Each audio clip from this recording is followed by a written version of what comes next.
दिल्ली में संविधान दिवस कार्यक्रम में पीएम संविधान सिर्फ कानूनी किताब नहीं, एक दर्शन भी है, ये कहना है प्रधानमंत्री मोदी का। उन्होंने 2022 तक स्वतंत्रता सेनानियों का सपना पूरा करने की बात कही है। उन्होंने ये भी कहा कि कानून से ऊपर कोई नहीं है, संस्थाओं के तालमेल से ही न्यू इंडिया संभव है। प्रधानमंत्री ने कहा कि देश 26 नवंबर के दिन संविधान दिवस के रूप के तौर पर मनाता रहा है और आज भी मना रहा है। इस मौके पर प्रधानमंत्री नरेंद्र मोदी ने भी दिल्ली के विज्ञान भवन में संविधान के बारे में बताया। पीएम ने कहा कि समय के साथ हमारे संविधान ने हर परीक्षा को पार किया है। संविधान से ऊर्जा लेने वाली हर संस्था को अपनी ऊर्जा चैनलाइज करनी होगी।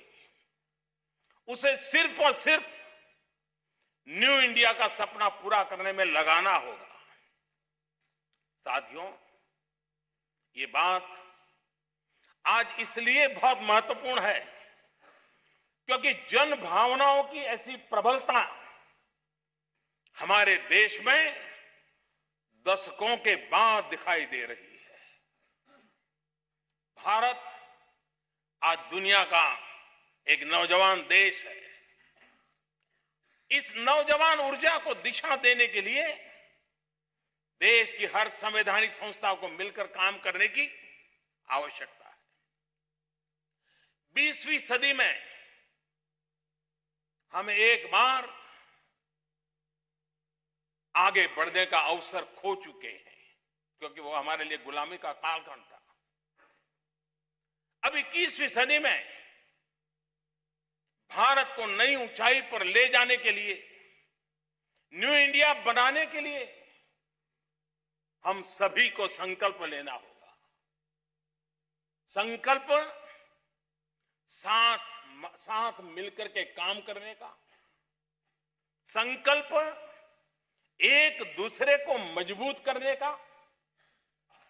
भाइयों और बहनों, देश के समक्ष मौजूद चुनौतियों से निपटने के लिए एकजुट होने का महत्व डॉक्टर राजेंद्र बाबू ने संविधान सभा की एक चर्चा के दौरान बहुत विस्तार से समझाया था।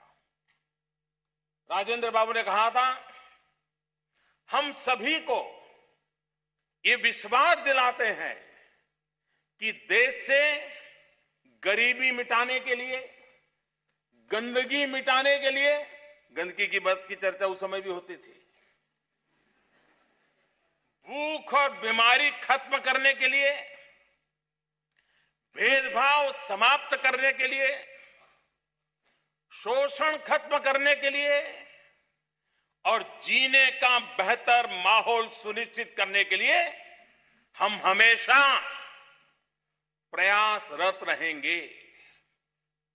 हम एक बहुत बड़े मिशन पर निकले हैं। हमें उम्मीद है कि इस प्रयास में हमें सभी लोगों का सहयोग मिलेगा।